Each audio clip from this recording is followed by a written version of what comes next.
Stop কস্তুরী restaurant. তোমরা চলে এসো, আজকে তোমাদের সাথে এটা শেয়ার করতে চলেছি।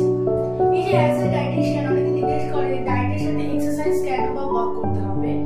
ডায়েটের ভূমিকা থাকে আমাদের বডিতে 80 to 85% বডিকে